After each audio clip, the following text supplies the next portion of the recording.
Voy a compartir mi presentación.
Andrea, te he puesto de moderadora para que puedas subir tú la presentación. ¿Puedes?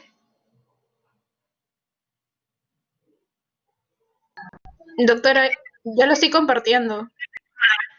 Ya, ok, gracias.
¿Me escuchan?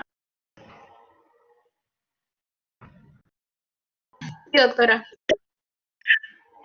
Ya, hasta que donde pueda vamos a avanzar y si no, entraré por mi teléfono, ¿ya? La siguiente, por favor.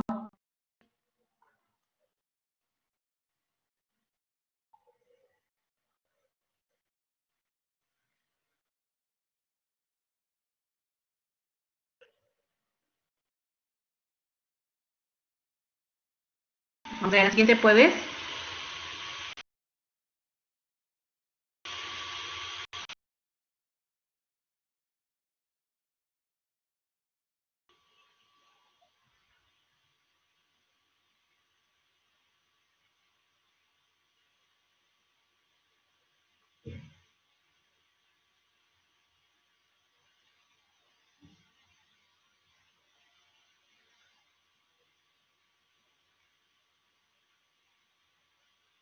Andrea.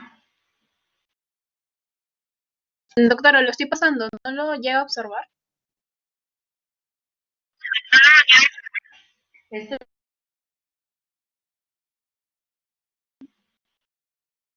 Ahora ya no lo tengo ya. Voy a entrar a ver por mi teléfono, ¿ya?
¿Me escuchan? Sí, doctora. Sí, doctora. Ok, ya. Entonces, lo que estamos viendo ahí es un poco de epidemiología, una investigación que hubo en el Hospital Militar Central, donde vimos el diagnóstico de EPOC. Lo importante de ese diagnóstico, lo que yo les quiero mencionar, es de que se diagnostica generalmente más de los 40 años de edad. O sea, yo no puedo decir un paciente de 20 años tiene EPOC, es difícil de decir eso, ¿ya? Y para que vean en la siguiente lámina, cómo es que si yo comparo muchas enfermedades dentro de lo que es por ejemplo los infartos, las isquemias, las neumonías, el EPOC está ocupando un lugar muy importante dentro de lo que es morbilidad y de lo que es mortalidad, tanto en aquellos países que son de desarrollo avanzado como en aquellos países que son de desarrollo bajo.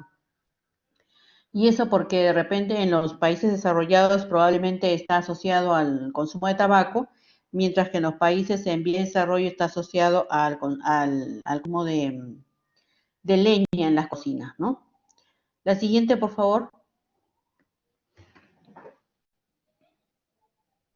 Ya, en esta lámina lo que ustedes van a apreciar es cómo se hace la clasificación y el diagnóstico del EPOC, porque el EPOC tiene varios fenotipos. Se ha determinado que más o menos debe tener como unos 4 fenotipos, y por eso ustedes ven acá un cuadrado que está dividido en 4, en A, B, C y D, porque son los fenotipos que se dice que tienen el EPOC. ¿Y cómo yo hallo esos fenotipos?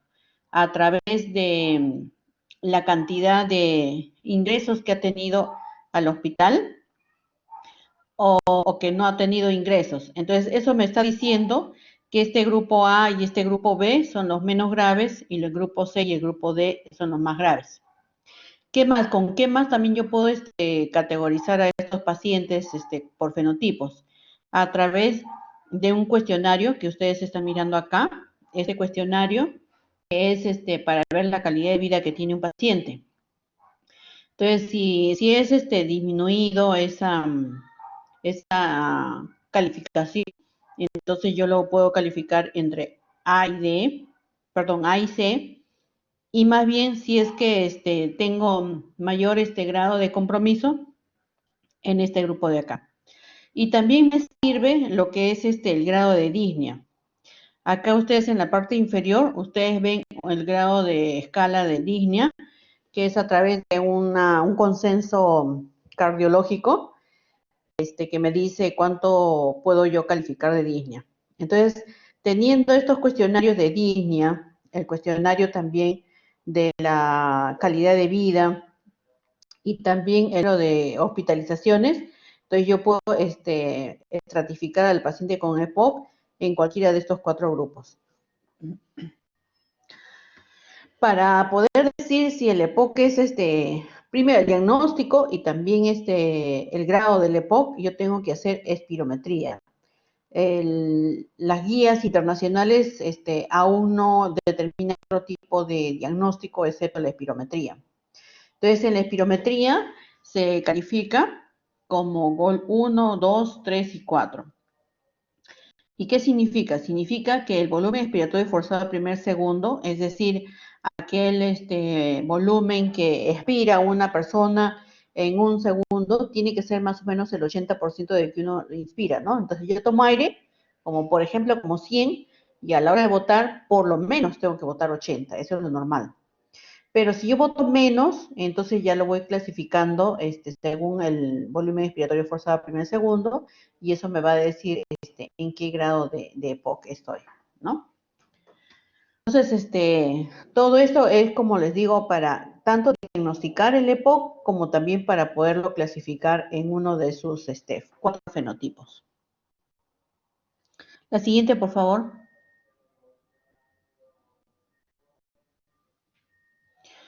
Ya. Entonces, dentro de lo que es EPOC, vamos a ver los cambios inflamatorios, la respuesta inmune, el desequilibrio entre el estrés oxidativo, la relación de proteasas antiproteasas, la reparación alterada de los tejidos, el daño neurogénico también que ocurre, los mecanismos de apoptosis, ¿no? Todo esto ocurre en general en el EPOC. La siguiente, por favor.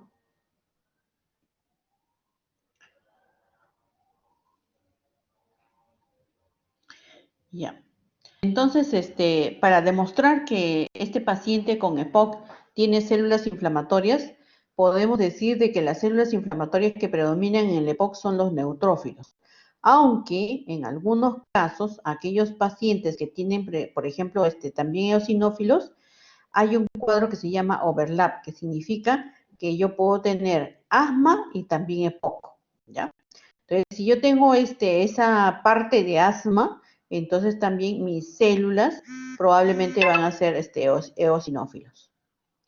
Pero también voy a tener células epiteliales que se van a activar con el humo de cigarrillo. Como les he dicho, es la causa más importante en la generación del EPOC. La siguiente, por favor.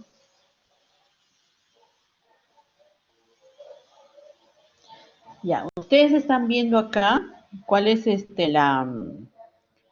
el mecanismo etiopatogénico con sus antecedentes epidemiológicos, por ejemplo, del consumo de tabaco, humo de biomasa, humo de leña, etcétera, y otras partículas. Entonces, estas partículas inorgánicas van a tener contacto con el epitelio y el epitelio va a producir citoquinas proinflamatorias como la interleuquina 6 y va a hacer que se produzca la atracción de células como los macrófagos, los neutrófilos, mastocitos, en menor grado las células dendríticas, que van a presentar también a ciertas partículas del humo de cigarrillo, a los linfocitos T, para poder activarse, especialmente el linfocito TCD8, y que va a producir entonces la destrucción del epitelio a través de unas sustancias que se llaman perforinas, granzima B y también del factor de necrosis tumoral beta. En la parte inferior lo que ustedes están viendo es de que la disnea que va a tener este paciente, la dificultad para respirar, no solamente es por una alteración de los bronquios, porque en los bronquios va a haber fibrosis, aumento de secreción de la mucosa, contracción del músculo liso, inflamación, sino que también va a haber un compromiso del parénquima pulmonar, o sea, del alveolo, y se va a producir una destrucción del alveolo, se van a juntar varios alveolos destruidos, se va a formar un enfisema, también producido por la inflamación. La siguiente, por favor. Ya, ustedes están viendo entonces en la parte de arriba cuál es el mecanismo fisiopatológico con el antecedente epidemiológico de consumo de humo de cigarrillo, ¿no? ¿Por qué se sabe tanto que el consumo de humo de cigarrillo está ligado al EPOC? Porque las industrias tabacaleras se han ocupado en hacer ese tipo de estudios. Entonces, estas sustancias inorgánicas van a activar al macrófago. El macrófago, como ustedes saben, va a producir unas citoquinas proinflamatorias. Dentro de ellas, principalmente la interleuquina 8, que es la que atrae principalmente al neutrófilo. Y el neutrófilo lo que va a hacer es secretar algunas proteasas, catepsinas, para que destruyan la matriz extracelular del parénquima pulmonar. Y disminuye también la producción de antiproteasas, ¿no? Este proceso inflamatorio lo que va a hacer es traer la formación de moco a nivel de la mucosa bronquial y también destrucción, como les dije anteriormente, de la matriz extracelular. Finalmente se restaura el bronquio y el bronquio se va a fibrosar y va a obstruirse. A la hora de obstruirse, entra el aire, pero no puede salir. Al no salir, ese aire acumula en el alveolo y se va inflando como si fuese un globo, se infla y se destruye. Entonces, varios globos que se destruyen van a formar entonces una especie de cavidad de paredes muy delgadas que son el enfisema. La siguiente.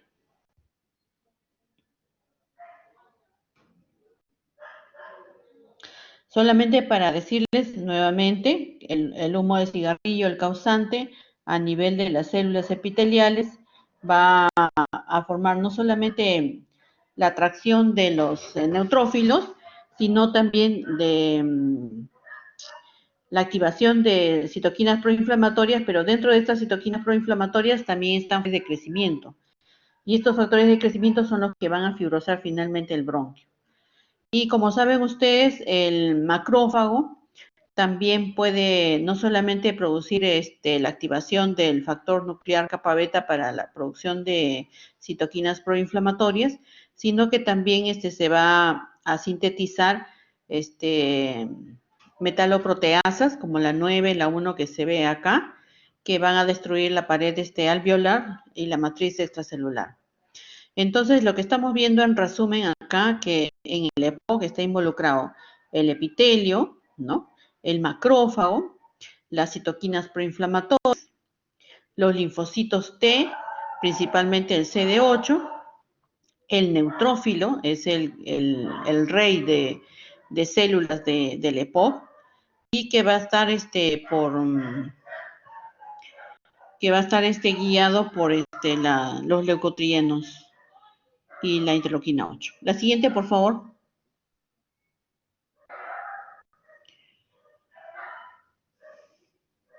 Ya. Entonces, como les dije, el macrófago tiene un papel muy importante en el EPOC. Se han hecho estudios y se ha encontrado que tiene 10 veces más su cantidad en las vías aéreas si que se hace un lavado, y que tiene que ver con la gravedad también del EPOC, o sea, mayor cantidad de macrófagos activados, yo voy a encontrar mayor gravedad de esta enfermedad. Y este macrófago, como ya sabemos, va a producir citoquinas proinflamatorias como la interleuquina 8, que atrae más a neutrófilos, el factor de necrosis tumoral alfa, que es el primer citoquina proinflamatoria que se va a producir, la proteína quimiotáctica de los monocitos también, leucotrienos B, que tiene que ver con el proceso inflamatorio, especies reactivas de oxígeno, que también es una citoquina proinflamatoria, y las proteasas. Las proteasas, como su nombre lo dice, va a destruir proteínas que tienen que ver con la pared celular, y entonces van a destruir el bronquio y van a destruir el alveolo. La siguiente.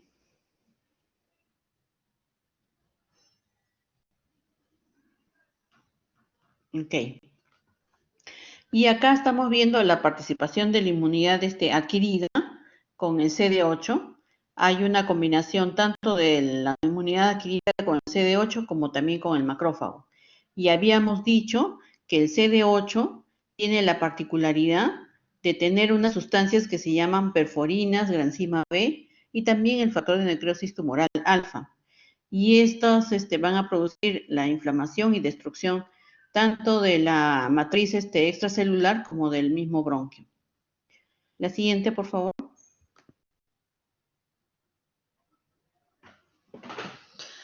Y ya, normalmente el organismo tiene un equilibrio entre las sustancias proteasas y las antiproteasas, ¿ya?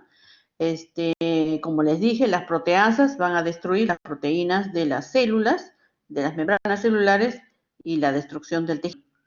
Entonces yo tengo que tener proteasas, pero también puedo tener antiproteasas que me van a proteger. Una de las antiproteasas muy famosas es la alfa-1 antitripsina. Entonces, hay pacientes que genéticamente carecen de esta alfa-1 antitripsina, de esta antiproteasa, y entonces van a predominar las proteasas. Entonces, yo sí puedo tener pacientes bien jóvenes de 13, 12, 11 años, o niños, o preescolares, que tengan síntomas de destrucción del pulmón porque les faltan las antiproteasas, ¿no? Como por ejemplo la fibrosis quística. La fibrosis quística que tiene justamente disminución de esta antiproteasa. El mecanismo es como lo que ven ustedes acá. Tenemos al cigarrillo, y el cigarrillo va a afectar a dos estructuras, tanto a las células epiteliales como también al macrófago alveolar. Hemos dicho que el macrófago alveolar lo que va a hacer es sintetizar citoquinas proinflamatorias, como por ejemplo la interleuquina 8, y la interleuquina 8 lo que va a hacer es atraer al neutrófilo. ¿Y quién va a ser el que va a producir? Ay, perdón, sorry. ¿Se movió? Uy, ya. Entonces, ¿quién va a ser el que produzca las proteasas? Va a ser finalmente el neutrófilo. ¿Cuáles son las proteasas que puede realizar esta destrucción de la matriz extracelular? Como vemos en la parte inferior, está la elastasa, la proteinasa 3, la CATEPS-G, las metaloproteasas como la 8 y la 9, que van a producir proteólisis y también activación de factores de crecimiento como el factor de crecimiento beta. La siguiente, por favor.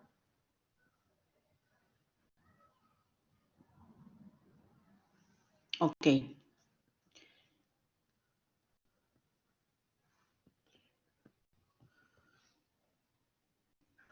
Ya. Entonces yo les había dicho de que debe haber un equilibrio entre las proteasas y antiproteasas. Lo que estamos viendo en esta lámina, en esta figura de acá, así está mi manito, es la matriz extracelular. Esta matriz extracelular está conformada principalmente por fibras de colágeno, está conformada también por fibras elásticas y también por los fibroblastos. Y los fibroblastos son justamente las células que van a producir el colágeno y la elastina. ¿Y por qué son importantes el colágeno y la elastina? Porque le van a dar ese movimiento que tiene el pulmón a la hora de que inspira y expira. Pero pasa cuando hay incremento de las proteasas.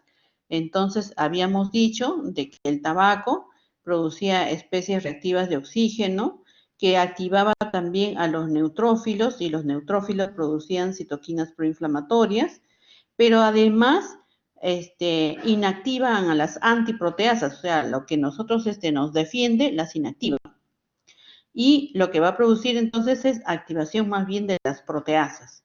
Entonces, a la hora que activa las proteasas, hemos dicho que el neutrófilo es principalmente la célula que va a activar a las proteasas, va a producir daño a nivel del alveolo. Va a disminuir la elastasa, va a disminuir las antiproteasas y entonces se va a dañar el alveolo y se van a destruir. Lo que ustedes ven así como globitos son varios alveolos que están destruidos y van a conformar entre todos una enfisema.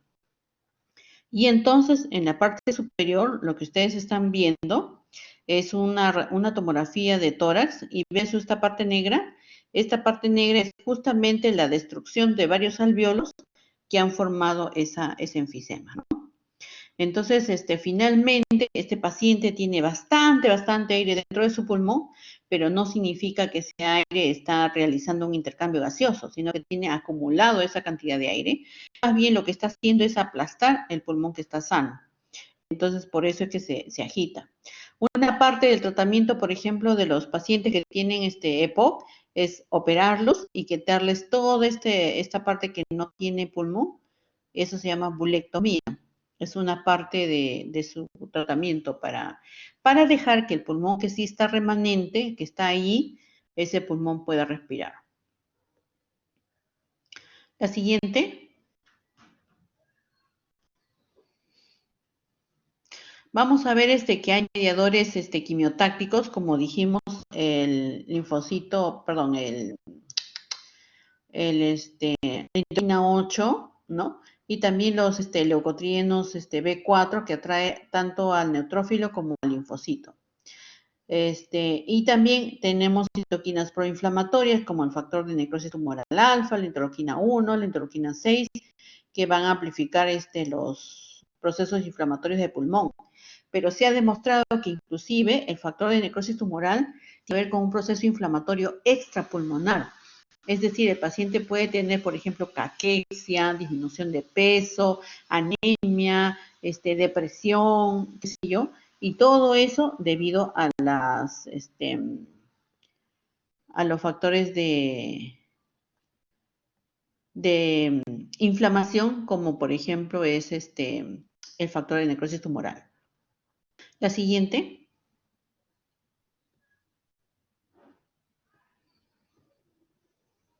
Ya. Les dije que también el neutrófilo producía metaloproteasas. Estas metaloproteasas son enzimas que también van a derivar de justamente el consumo de humo de cigarrillo. Acá tenemos, por ejemplo, la biomasa o el humo de cigarrillo, que van a tener un PAM y que va a tener un receptor TOL, y finalmente van a ir al macrófago, y el macrófago va a activar al factor de nuclear kappa beta y se va a producir citoquinas proinflamatorias. También dentro de estas citoquinas proinflamatorias van a producir la activación de caspasas. Y ustedes saben que las caspasas tienen que ver con la muerte celular, ¿no? La siguiente, por favor.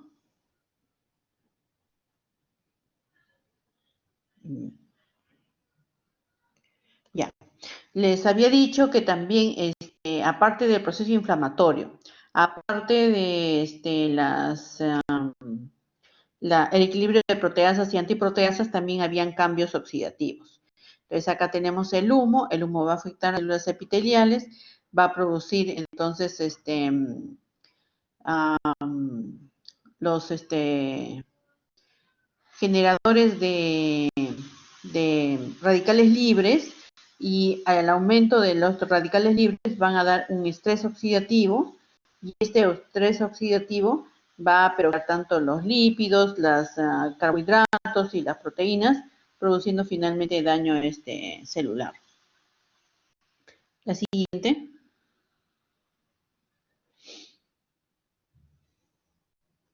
Entonces, para demostrar de que hay trabajos donde se ha estudiado que el humo del cigarrillo y otras partículas oxidantes, como por ejemplo el peróxido de hidrógeno, el óxido nítrico, están presentes tanto en el aliento como en el esputo y en la sangre de aquellos pacientes que están afectados por el EPOC, ¿no?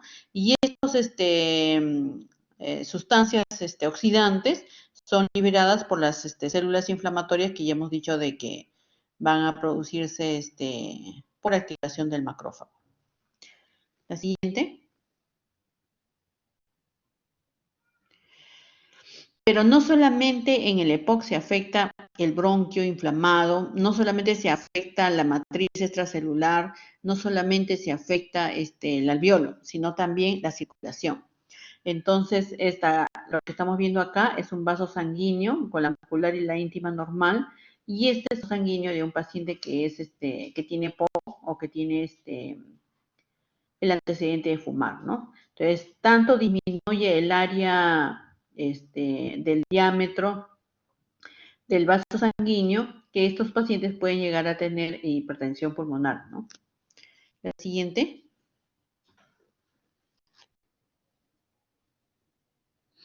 Entonces, yo les he dicho que se inflama el bronquio, entra aire y ya no puede salir.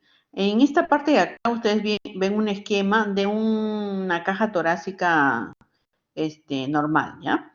En la parte superior ustedes ven lo que representaría las vías aéreas, que los bronquios, por ejemplo. Y acá sería la caja torácica donde están los pulmones. Y esta formación de acá sería el diafragma. Entonces, eso sería normal. Pero, ¿qué pasaría si yo tengo un paciente que tiene EPOC y está obstruida su vía aérea y por lo tanto entra más aire del que va a salir? Entonces, esta parte de acá va a crecer, o sea, el volumen residual va a crecer. Entonces, el pulmón va a tornarse rígido porque no se va a mover porque está tieso, está lleno de aire. Y el diafragma va a tener que aplanarse para dejar campo a esos grandes pulmones. Esto se llama hiperinsuflación, ¿no? Y esto se le puede ver, por ejemplo, en las radiografías de tórax. La siguiente.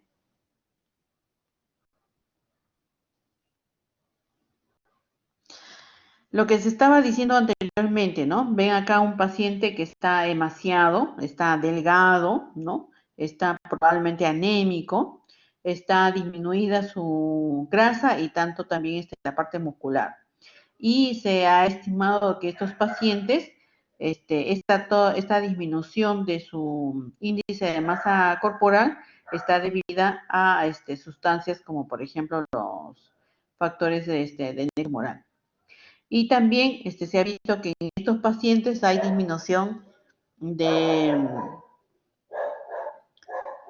la presión de inspiración como la presión de expiración. La siguiente. La siguiente, por favor.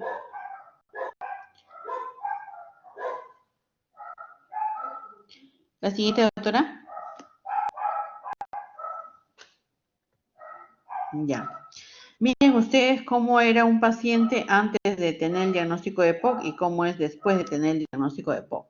Eso significa que el proceso inflamatorio no solamente ocurre en el pulmón, sino ocurre en forma sistémica, ¿no? Entonces, puede haber un proceso inflamatorio pulmonar, pero también hay un proceso inflamatorio que es extrapulmonar. Y ese proceso inflamatorio sistémico lo puede dar la interleuquina 6, interleuquina 1 y el factor de necrosis tumoral alfa, ¿no? Que ha relacionado justamente a la depresión, osteoporosis, anemia, diabetes, insuficiencia cardíaca que puede tener este tipo de pacientes. La siguiente. Entonces, como dijimos, el EPOC se trata de una inflamación y obstrucción de la vía aérea. Por lo tanto, cuando yo quiero saber si el paciente tiene este diagnóstico de EPOC, yo le voy a hacer una espirometría. Y en la espirometría voy a ver dos valores. El volumen expiratorio forzado al primer segundo, o sea, cuánto bota en un segundo, que sería el 80%, y tengo que ver la capacidad vital. La relación entre estos dos tiene que ser menos del 70% para yo decir que este paciente puede tener EPOC, ¿no? Y de ahí solamente el BF1, o sea, el volumen expiratorio forzado, me sirve para ver el grado de EPOC que tiene. Entonces, ¿cuál es el tratamiento de elección de un paciente que tiene EPOC? Definitivamente la broncodilatación. Entonces, hay medicamentos que van a inhibir la adenosiclasa y por lo tanto inhiben la fosforilación oxidativa de la miosina, inhiben la entrada de calcio y la relajación muscular, ¿no? Como por ejemplo los broncodilatadores que son antienérgicos. La siguiente. Ese es el mecanismo de acción de los anticolinérgicos. La siguiente.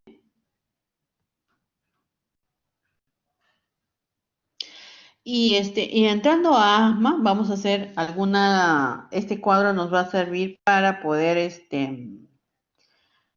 diferenciar algunas circunstancias muy típicas del EPOC y del asma, ¿no?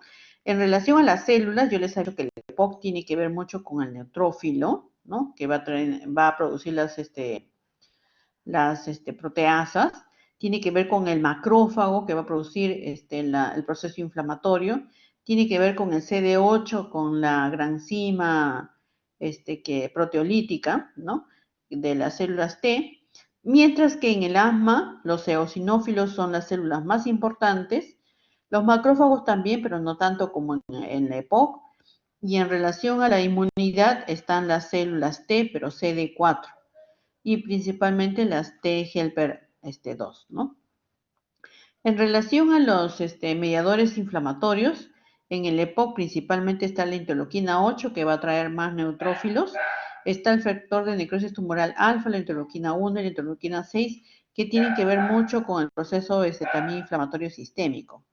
Mientras que en el asma tiene que estar la interleuquina 4 y la interleuquina 5, que van a producir la activación del linfocito T helper 2 y la interleuquina 13, que es un químico del eosinófilo. En relación al estrés oxidativo, hay más estrés oxidativo en el EPOC que en el asma, ¿no? Y en relación a qué tipo de vías aéreas se están afectando, generalmente el EPOC afecta a las vías aéreas pequeñitas, a las que tienen menos de 3 milímetros, mientras que el asma afecta a las vías aéreas más grandes. En relación a las consecuencias, las consecuencias más graves las tiene el EPOC, porque destruye tanto el bronquio, el alveolo, la matriz extracelular y también los vasos sanguíneos, ¿no? Aparte del proceso inflamatorio sistémico. Mientras que en el asma se producen más cambios a nivel del epitelio, de la membrana basal y también hay un componente de broncoconstricción. En relación a la terapia, en el EPOC tiene que ver más la respuesta al broncodilatador que los esteroides, mientras que en el asma es principalmente el tratamiento de esteroides, ¿no? La siguiente, por favor. Entonces, la siguiente lámina, lo que vamos a ver es justamente las células inflamatorias del asma, ¿no? Las células estructurales que van a afectar y los mediadores inflamatorios, que son un poco diferentes a lo que se ve en el EPOC. La siguiente. El asma es una enfermedad, la siguiente, doctorita. El asma es una enfermedad multifactorial, o sea, no hay una causa particular del asma, ¿ya? Pueden haber factores genéticos, factores ambientales y el fenotipo asmático también, que es diferente. Por ejemplo, si yo veo lo que es la parte genética, veo que hay varios cromosomas que están involucrados en el asma.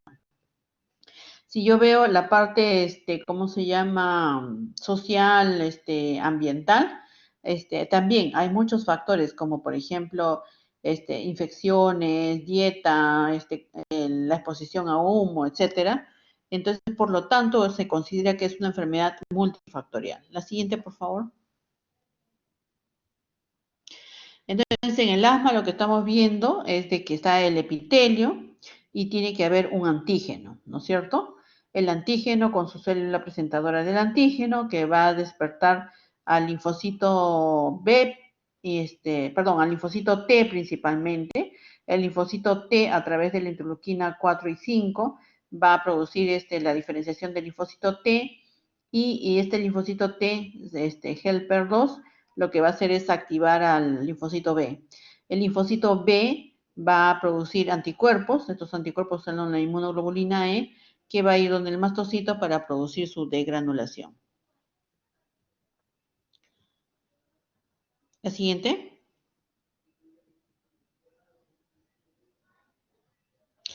Entonces vamos a ver la clasificación del asma. La siguiente.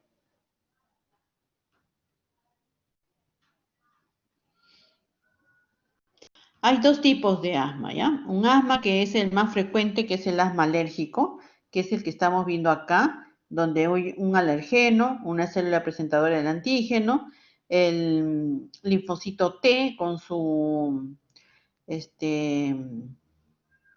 complejo mayor de histocompatibilidad, y este linfocito T se va a diferenciar en células TH2, que es la que finalmente va a producir el asma, ¿no? La siguiente. Y este TH2 va a través de la interleuquina 4, va a producir, y la interleuquina 13 va a producir la activación del linfocito B, y el linfocito B va a formar los anticuerpos, la inmunoglobulina E, que va a ir hacia al basófilo. Pero es importante notar que la interleuquina 5 es la que va a traer al eosinófilo de la médula espinal, ¿no? La siguiente. Entonces, lo que estamos viendo acá es los dos tipos de asma. El asma de tipo alérgico, que es el que estábamos explicando, y el asma de tipo no alérgico, que es a través, por ejemplo, del humo de cigarrillo. Entonces, una mamá, por ejemplo, que fuma, puede inducir al niño a tener asma bronquial. ¿Por qué? Porque va a producir la activación de macrófagos, y esta activación de macrófagos también va a producir citoquinas proinflamatorias que van a ir a los linfocitos T, al CD25, y estos CD25 van a ir también a estimular a los eosinófilos. Entonces, finalmente voy a tener un asma de tipo alérgico, que es el más frecuente, y un asma de tipo no alérgico.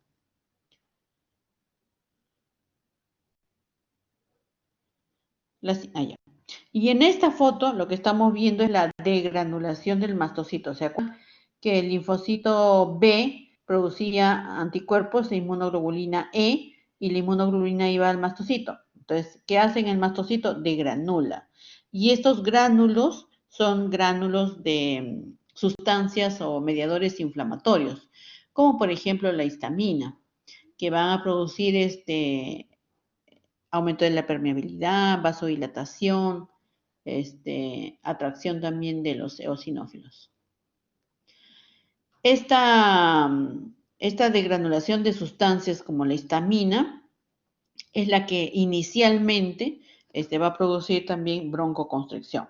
Entonces, si yo tengo un paciente que es asmático y va a un sótano donde nadie lo ha estado limpiando y hay un montón de polvo, entonces se va a inducir esta producción de alergeno y la activación del linfocito T, la linfocito B, la producción de inmunoglobulina E y luego ¿cómo se llama? El basófilo, perdón, el mastocito. Y el mastocito se degranula, forma la histamina y la histamina es la que va a producir broncoconstricción. Entonces, si va a emergencia y dice, hace una hora me metí al sótano y estoy así que me silba el pecho, entonces el tratamiento de ese paciente será un broncodilatador porque hay una broncoconstricción provocada por la histamina. La siguiente. Entonces, cuando nosotros queremos ver si un paciente está bien o está mal, tenemos una clasificación que se llama el nivel de control del asma, que me dice, por ejemplo, ¿no? Si el paciente tiene síntomas nocturnos, ¿se despierta o no se despierta? Si se despierta, quiere decir que no está controlada su enfermedad y probablemente tengo que agregar más medicamento. La siguiente, por favor.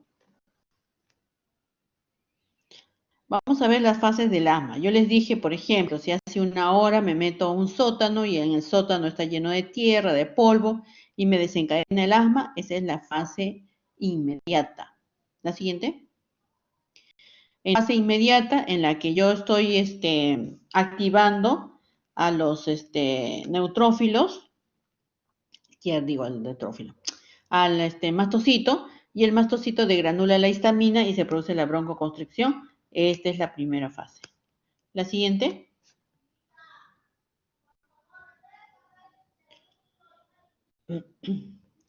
¿Y cuáles son los agentes desencadenantes, por ejemplo, en el asma? Puede ser el frío, ¿no? Un paciente asmático comienza a correr en el frío, en el invierno, y puede ser asma. Puede ser algunas enfermedades infecciosas respiratorias virales, ¿cómo se llama? Las bacterianas. O pueden ser de repente también alergias a colorantes, a preservantes, ¿no? Puede ser también reflujo gastroesofágico que implique el desencadenamiento de una crisis de asma. La siguiente. Entonces, ¿qué va a ocurrir? Si yo tengo estos factores desencadenantes, va a producirse una activación del sistema colinérgico o del sistema adrenérgico y se va a producir una broncoconstricción. A eso se llama hiperreactividad bronquial. La siguiente.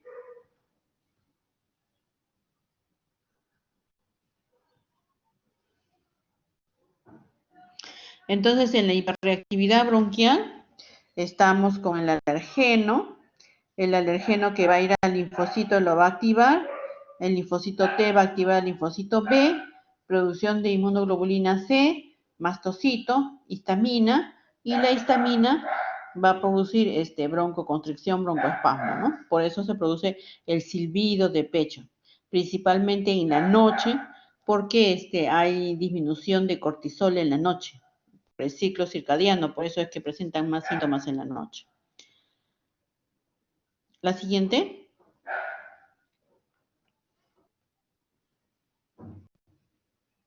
Es lo mismo que estamos explicando para la broncoconstricción. La siguiente.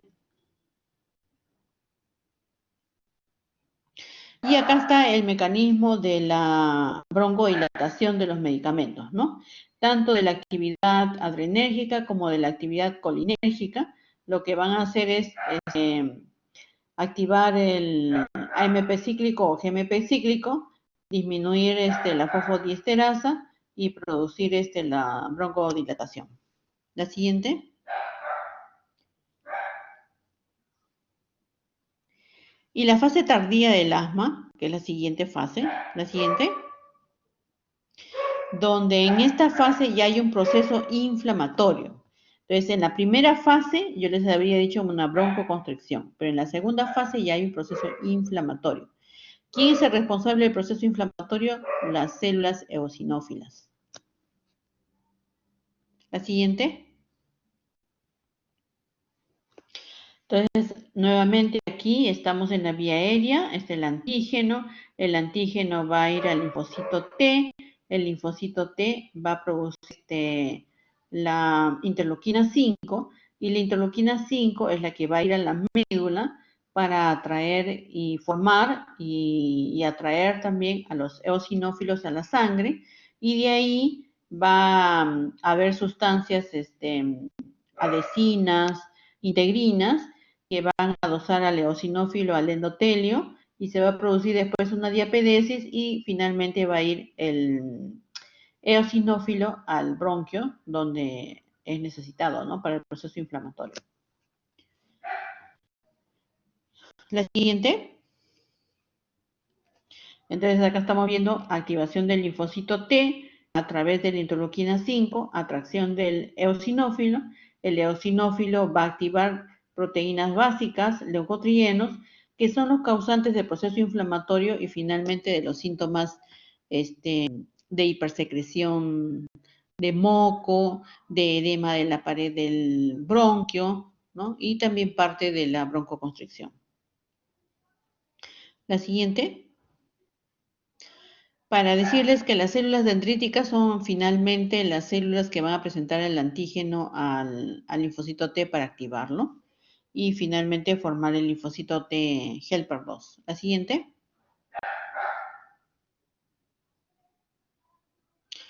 Y acá tenemos al linfocito T helper 2 que va a liberar citoquinas proinflamatorias como la interleuquina 4, interleuquina 5, la 9 y la 13, que son fundamentales en el asma bronquial. Va a haber aumento del linfocito T helper 2, como ustedes saben, y también va a reclutar los eosinófilos. La siguiente. Y los mastocitos, que son liberados, van a producir mediadores inflamatorios que principalmente van a aumentar la permeabilidad, va a producir constricción, como está la histamina, leucotrieno, las prostaglandinas, principalmente la D2. Siguiente. Los eosinófilos, que son los células propiamente de la inflamación de la fase tardía del asma, que está relacionada con mediadores como por ejemplo proteínas catiónicas, neurotoxina, peroxidasa, leucotrienos, citoquinas que van a producir el proceso inflamatorio. La siguiente. Acá para explicarles que hay una teoría que creo que ya les expliqué cuando estábamos haciendo inmunidad, que es la teoría de la higiene bronquial, donde decía que un niñito pobrecito que comía en la calle, que no se lavaba las manos, que qué sé yo, que se le caía la comida y la comía, ¿no? Tenía más predisposición a tener infecciones y por lo tanto tenía más TH1. Al tener más TH1 no tenía TH2 y entonces no hacía asma. Mientras que los niñitos cuidaditos, que no se infectaban, que no comían nada, que le lavaban las manos, etcétera, tenía poco TH1, pero tenía la posibilidad de tener más TH2 y por lo tanto podían hacer asma, ¿no? La siguiente.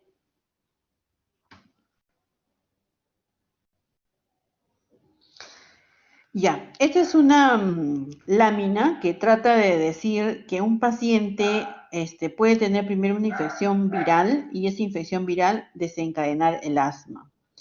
Y eso a través de la respuesta celular. En la respuesta celular, la activación del linfocito T helper y del T helper 2, ¿no? Como ven ustedes acá.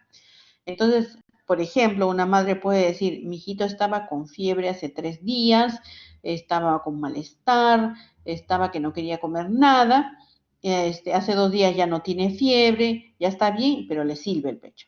Entonces, eso significa que primero tuvo el proceso infeccioso respiratorio viral, no bacteriano, viral, y este proceso infeccioso viral lo que hace es producir la activación del linfocito T helper y finalmente puede irse a T helper 2, produciendo entonces el desencadenamiento del asma, ¿no? Muy bien, la siguiente. En un paciente que no recibe tratamiento de asma, que es una enfermedad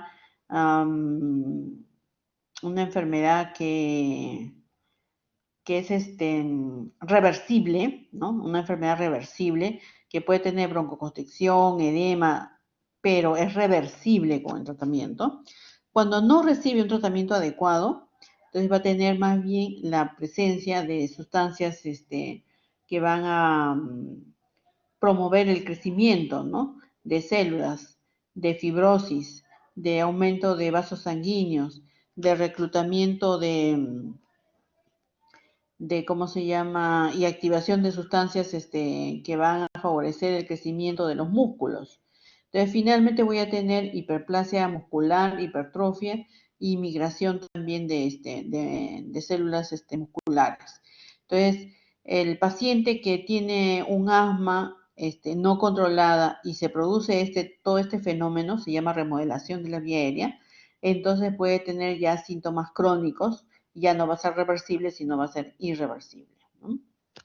Muy bien, la siguiente creo que es la última.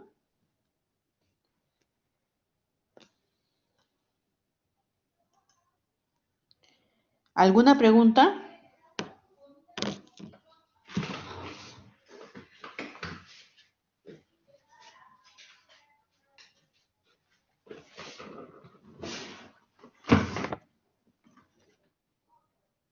¿Todo bien?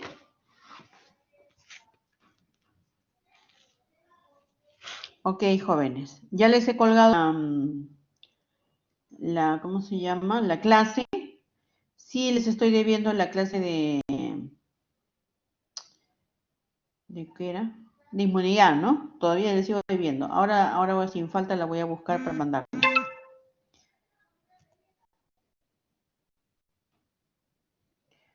Muy bien. Gracias, jóvenes. Gracias, Andrea.